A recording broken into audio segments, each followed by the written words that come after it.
Ora, muito bem, muito boa tarde a todos neste final de tarde de sábado. Não consegui, não se proporcionou eu fazer este rescaldo mais cedo. O Sporting venceu ontem naquilo a que podemos chamar um autêntico lamaçal, não é? No estádio da Choupana, na Madeira. Enfim, houve variadíssimas peripécias nos últimos dias, até porque na Madeira, como se sabe, as coisas não têm estado fáceis do ponto de vista meteorológico. Aconteceu aquilo que aconteceu e passou na televisão, nos noticiários, em Machico, nomeadamente, onde foi uma das zonas mais investigadas da ilha. E houve de facto casas a serem destruídas, carros a serem completamente arrastados com os ventos fortes que se fizeram sentir na ilha. Houve esta depressão, a chamada depressão Filomena, que provocou muitos estragos e que fez com que o tempo piorasse claramente. O tempo já, nesta altura do ano, já não costuma de ser, sobretudo a partir de janeiro, que até dezembro ainda é mais ou menos, na parte sul da ilha é uma coisa, na parte norte da ilha costuma de ser muitíssimo complicado. Bom, mas o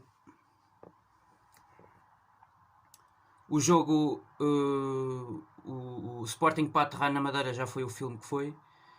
Depois o jogo não conseguiu ser na data que estava prevista, ou seja, na quinta-feira às 18h30, passou para a sexta-feira às 18h. Houve jogo, nas condições em que se percebeu. Eu penso que o relevado ficou ainda em piores condições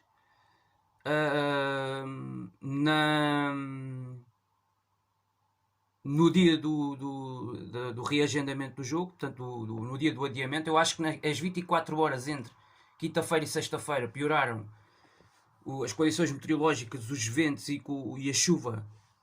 Portanto, cada vento arrastou, portanto, toda aquela zona do estádio da Choupana, aquele relevado, prejudicou claramente, deixou ainda mais pesado. E eu penso que os jogadores, quando tiveram aquela meia hora em que fizeram os treinos de adaptação ao relevado, penso que ainda prejudicaram mais o próprio relevado. E aí é que ficaram realmente, eu acho que aí é que os jogadores ficaram mesmo a perceber o que é que lhes ia acontecer, o desafio que tinham pela frente. Epá, e de facto, durante os 90 minutos foi inacreditável o relevado que nós vimos neste jogo, né? Relevado neste estádio. Bom, o Sporting conseguiu arrecadar mais 3 pontos num jogo destes. Os jogadores foram heróicos, como o próprio treinador admitiu no fim do jogo. Foi verdadeiramente incrível.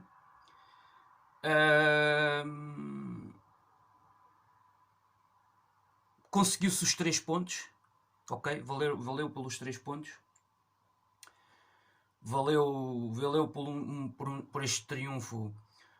Foi um tanto ao quanto cebado, mas que eu penso que a equipa do Sporting foi a que se adaptou melhor às condições e sobretudo ao relevado, àquilo que o relevado podia e exigia. Eu penso que já conseguimos ver neste Sporting, neste jogo da Madeira, uma equipa que se conseguiu adaptar melhor às condições do jogo e já mostrou que é capaz de jogar perante condições adversas, atípicas, diferentes, e com um sistema tático que, mantendo os mesmos princípios, mostrou algo que é muito interessante e que ainda não se tinha visto muito esta época, que é uma equipa a jogar de forma diferente, que é uma equipa que é capaz de ter um jogo mais objetivo, mas não perdendo qualidade no seu jogo, portanto conseguindo colocar em campo aquilo que é a qualidade dos seus jogadores, qualidade técnica, qualidade tática, a dimensão física de alguns deles. Aportaram a esta equipa claramente outras ferramentas e mostraram um candidato ao título verdadeiramente preparado para qualquer cenário. Enquanto nós vimos o Benfica, por exemplo, nos Açores,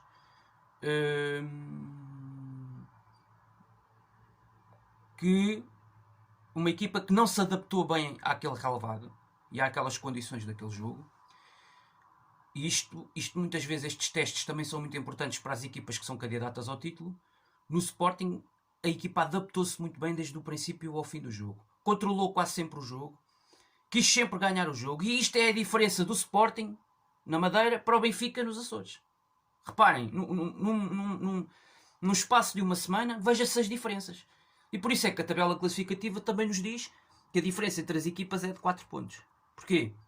Porque uma tem 45 minutos, mais 8 minutos de compensação numa segunda parte nos Açores. E com o relevado daqueles, os jogadores não conseguem lutar contra aquilo, e é uma equipa que mentalmente não está bem. E outra, que mentalmente respira muito bem, jogou em condições, até eu considero, piores que as que o Benfica apanhou no relevado do Santa Clara, na Madeira, na Choupana, com uma chuva torrencial a cair durante o próprio jogo, e a equipa deu a resposta que os jogadores, desde o princípio, a perceberem exatamente, taticamente, aquilo que o treinador lhes pede. Um treinador que está sempre ali a vibrar, a incentivar e a viver aquilo com a equipa, ao passo que na outra equipa, o treinador dos milhões, o treinador que ia arrasar, tem a postura dele no banco é uma postura completamente mortiça.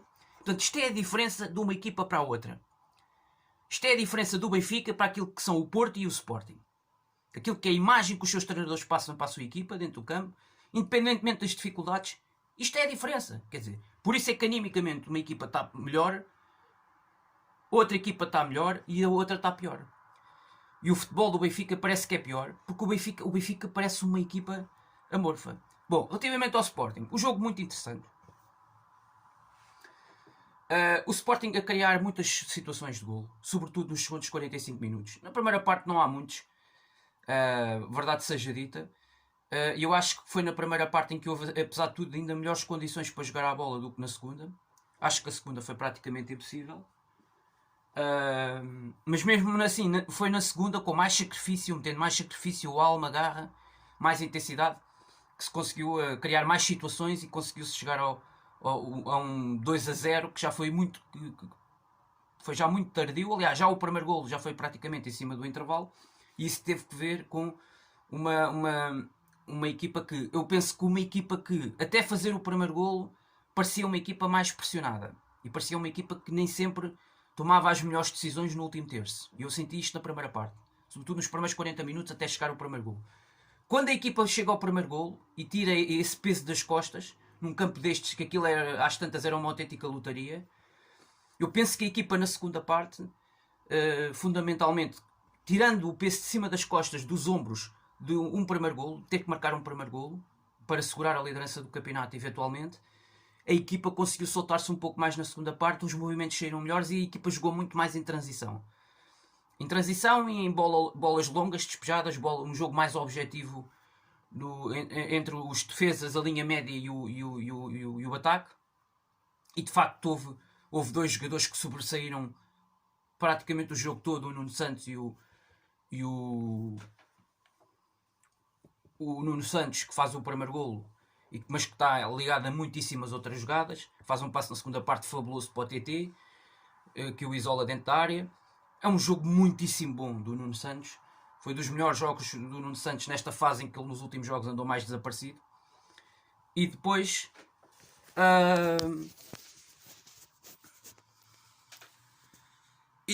para mim,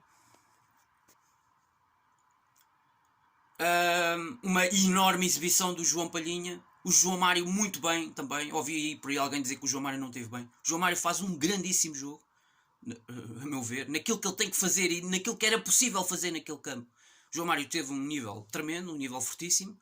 Já vi muitos jogos esta época que o João Mário não teve ao seu melhor nível. Não foi o caso deste, de maneira nenhuma.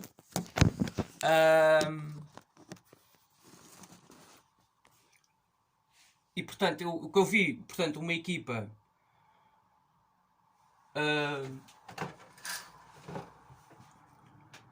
vi uma equipa muito superior à outra em termos de qualidade de jogo, mediante aquilo que eram as condições. O treinador do Nacional disse no fim: fizemos aquilo que era possível.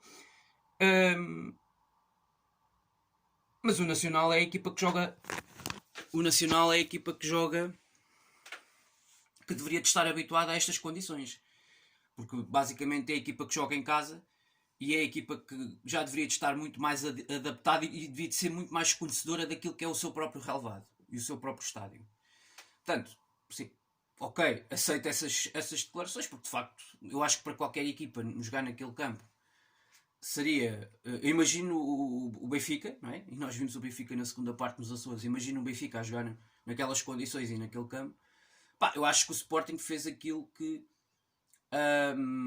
basicamente penso que era a sua obrigação, criar muitas situações. Há uma bola no poste na segunda parte do Pote, há uma jogada de grande qualidade do Pote, depois de um passe excelente do João Mário, um passe picado, ele recebe muito bem a bola de peito, tira dois adversários do caminho com uma excelente simulação de corpo e fica, praticamente fica apenas com o guarda-redes do Nacional pela frente, remata ligeiramente ao lado quando ele ali tinha tudo para fazer o golo. É a melhor oportunidade, na minha opinião, da segunda parte. O João Palhinha também testou a meia distância e faz um remate que passa muito pouco ao lado do poste. E o Tiago Tomás obriga também o Daniel Guimarães na segunda parte a uma defesa apertadíssima. Eu acho que a segunda parte, até o Sporar, combina muito bem numa jogada muito bonita, de muito boa qualidade com o João Mário. E podia ter feito o golo. Outra estirada boa também do Daniel Guimarães, que faz, apesar de tudo, sofrer 2 golos e perder a equipa, perder 2-0, faz 2 ou 3 intervenções muito boas nesta partida. Já na primeira parte, um remate dentro da área na sequência de um canto, uma defesa espetacular a remate outra vez do Pote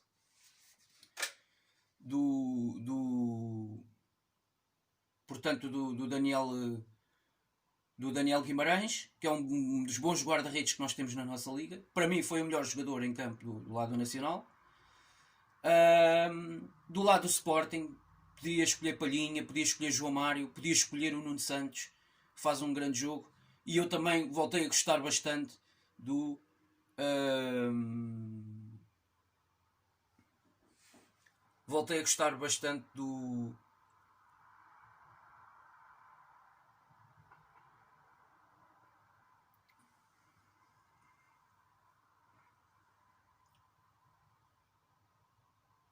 do Pote. Sim, finalmente gostei do Pote. Apesar de não ter marcado, teve nos pés, se calhar, as melhores oportunidades e acabou neste jogo por não ser feliz. Quanto à vitória inequívoca, mais uma vez, o segundo golo da equipa construído por 2 jogadores que vieram do banco. Mais uma vez a importância do banco, aquilo que eu já muitas vezes me queixava da época passada, que era esta equipa não tinha banco. E faltavam soluções de banco muitas vezes nas segundas partes. O Silas olhava para o lado e dizia: mas eu não tenho o banco que se calhar o Ruben Amorim tem agora, que o Jorge Jesus teve há uns anos. E, portanto, quer dizer, isto quando não há banco é muito mais difícil para os treinadores, porque muitas vezes querem desbloquear jogos na segunda parte e não conseguem. O Amorim, felizmente, consegue ter isso esta época. E de facto o banco mais uma vez trouxe 2 jogadores fresquinhos na segunda parte, o Tiago Tomás e o Giovane Cabral. O regresso finalmente do Giovane Cabral, estava para aí há 5 semanas de fora, e regressa em grande, está a 4 minutos em campo, faz o gol que dá o 2-0 aos 90 minutos. E é mais um reforço para o Sporting, é mais um reforço agora de inverno para esta fase da época, que é uma fase muito decisiva, este mês de janeiro, com muitos jogos, de facto, com muitos jogos importantes que podem decidir e podem definir muita coisa. E esta é uma fase importante. Esta é uma fase importante da época, não se pode falhar. Segunda-feira temos já aí um jogo na Madeira com o Marítimo outra vez, nos Barreiros. Aí com um relevado com outras condições. Em termos geográficos, um estádio localizado mais no sul da ilha, mais ali na zona balnear, ali perto da Baía do Funchal. Portanto, outras condições. Não há aquela tendência para aquele vento e para aquele nevoeiro que normalmente é característico no norte da ilha, e portanto provavelmente o jogo vai se desenvolver sem problemas e com outras condições. E depois vem aí uma semana em que vamos ter clássico no Dragão, Porto e Benfica. Chegam os dois ao clássico no Dragão com 4 pontos de desvantagem para o líder e portanto é uma jornada, a jornada 14 poderá ser uma jornada muito importante neste campeonato. Veremos o que é que vai sair desse jogo. Mas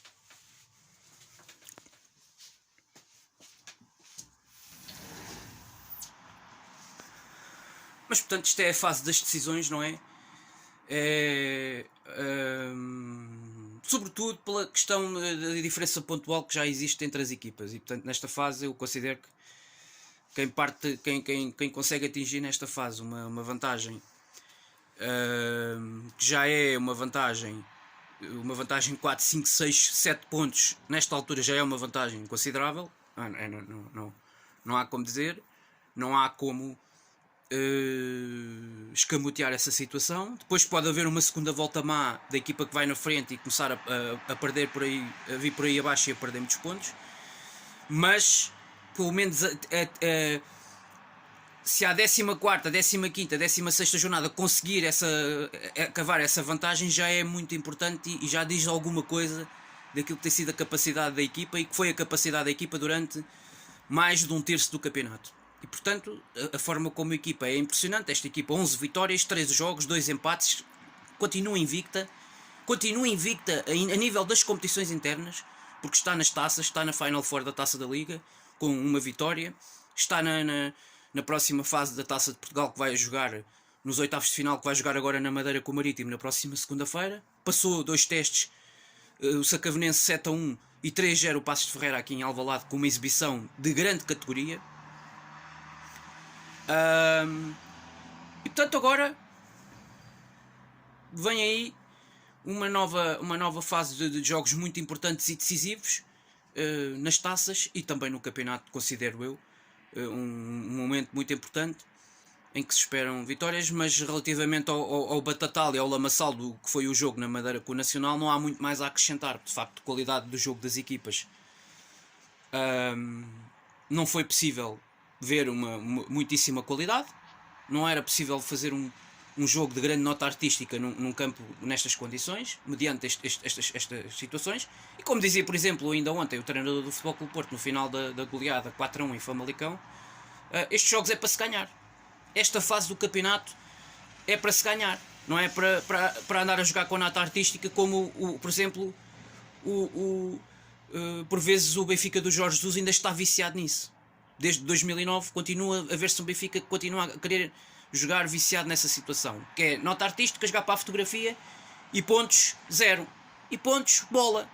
Portanto, é preciso ganhar jogos, ser mais objetivo. Em campos destes, com estas condições, no inverno, é ganhar, fazer golos e ganhar. Tem que ser o objetivo jogo a jogo e sobretudo nos jogos fora. Evidentemente que com as equipas grandes a jogarem em casa é mais provável ver mais alguma nota artística e ver um bocadinho mais de qualidade técnica e tática dos jogadores em campo.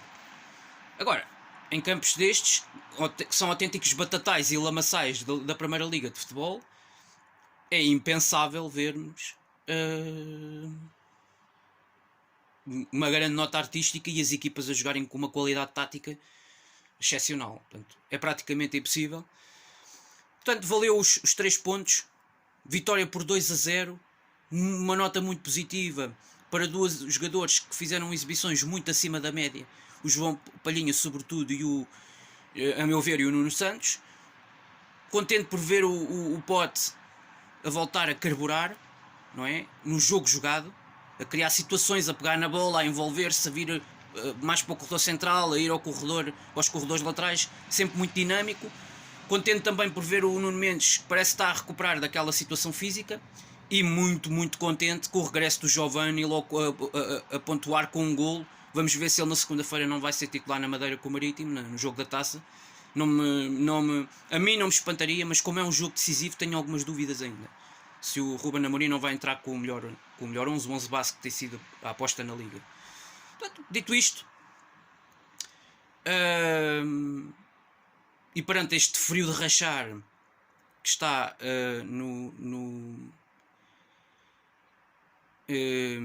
que tem estado nesta última semana, não é? De facto falam de um vórtice polar ou coisa qualquer, que é o que eu tenho ouvido, tenho lido e tenho ouvido falar nas redes sociais, e de facto isto tem estado um frio tremendo, imenso. Acredito, até também falavam que na Madeira estava um frio tremendo, um frio brutal. E até essa situação também condiciona os jogadores. Mas eu diria que isto é o normal porque estamos no inverno. Também é preciso perceber que estamos no inverno, já estamos no mês de inverno, no mês de janeiro. E portanto isto é o habitual. O anormal foi o que aconteceu nos últimos 2 anos, em que os invernos não foram muito rigorosos e não foram muito chuvosos. Este ano temos tido um inverno, eu diria que a voltarmos à normalidade, um inverno normal. E portanto é isto, não é? É isto basicamente me apraz dizer em relação à taça de Portugal, não, ao campeonato. Mais uma vitória, 11ª no campeonato, foi a 4ª seguida. Ruben Amorim conseguiu com esta equipa, ainda na primeira volta, conseguir o mesmo número de vitórias fora que conseguiu o ano passado a equipa do Sporting ao longo da época toda. 6 vitórias fora em 7 jogos, 6 vitórias e um empate, 19 pontos conquistados em 21 fora de casa. É um registro absolutamente incrível. Nos últimos 15 anos da história do Sporting recente, ao nível do campeonato fora de casa, só, arrisco-me dizer que só com Jorge Jesus conseguiu-se um registro destes numa primeira volta. Uma primeira volta sem perder, foi com o Jesus em 17-18. E portanto isto define bem aquilo que tem sido feito pelo Ruben Amorim. Pese embora o Sporting não está nas competições europeias, e todas essas situações que nós já sabemos, a situação do Covid, não ter adeptos no estádio, etc, etc, sinceramente não continuem com essa desculpa até ao fim da época, não é? Porque é preciso dar mérito àquilo que o Sporting tem feito e àquilo que tem sido um trabalho excepcional, fabuloso, excelente do Ruben Amorim e destes jogadores, porque na realidade os jogadores têm que ter muita qualidade e têm que ter talento para fazerem aquilo que estão a fazer. Não há dúvidas nenhumas, a equipa de Sporting é uma equipa que joga com alegria, com felicidade. Já houve jogos em que tivemos estrelinha, efetivamente, concordo plenamente, já houve jogos em que tivemos a estrelinha, mas também temos muitíssimo mérito para conseguir fazer golos. Fazer golos dá muito trabalho, não é fácil, e nós somos o segundo melhor ataque e somos a melhor defesa do campeonato. 8 golos feridos em 13 jornadas. Isto não há volta a dar. Isto não há volta a dar. 8 golos feridos em 13 jornadas. Muito mérito, muito bem trabalhada a linha defensiva do Sporting. Ontem, um belíssimo jogo num campo daqueles, o trio de centrais fortíssimo, a experiência, a ratice. Penso que temos um Luís Neto a melhorar e, portanto, a melhorar individualmente os seus níveis de intensidade e de progressão, embora eu continue a achar que o Sporting precisa de mais um defesa central, mais dinâmico, um defesa central mais rápido, mais móvel e que saiba construir melhor jogo a partir de trás. Acho que a equipa ainda continua um pouco com essa pecha. Agora, ontem foi uma exibição muito bem conseguida, gostei bastante e sobretudo mediante aquelas condições, foi na raça, foi no suor, foi na alma e os jogadores tiveram que fazer um jogo, tiveram que ir buscar muita alma para conseguirem um triunfo destes. Um triunfo muito saboroso e muitíssimo justo. Dito isto, quero desde já endereçar a todos os votos de um belíssimo continuação e resto de bom fim de semana. E viva o futebol, viva o desporto. E desejo a todos um resto de fim de semana feliz, com vento, sem vento, com frio de rachar ou sem frio de rachar, com frio polar ou não, que todos descansem bem e que tenham que venha aí mais uma boa semana para todos deste novo ano em que entramos de 2021 e que venha aí um ano em que aos poucos e poucos nós possamos sair desta situação que é preocupante do coronavírus. Parece que está outra vez a apertar, e peço a todos que tenham essencialmente, eu acho que esta mensagem é importante, ponderação, que sigam as regras que são consagradas e que estão estipuladas e que pelos órgãos e pelos elementos especialistas na saúde que dão estas regras, e eu acho que nós temos que cumpri-las à regra, à risca, sob pena de não alargarmos ainda mais os números que já são completamente alarmantes. Ontem foram 118 mortes, hoje foram mais 100 e tal mortes, 111. Nós não podemos continuar a viver esta situação, e as pessoas têm que ter consciência, as pessoas têm que ter fundamentalmente respeito pela situação que é extremamente preocupante e alarmante, e têm que seguir as regras à risca. Dito isto e posto isto, desejo a todos um excelente fim de semana. E eu, em princípio, devo voltar terça-feira a seguir ao jogo da Taça de Portugal, em que espero que o meu clube, o Sporting Clube Portugal, avance serenamente para os quartos de final. É favorito no confronto com o Marítimo, mas espero um jogo, mais um, extremamente difícil na Ilha da Madeira. Muito obrigado e salve! Saudações leoninas!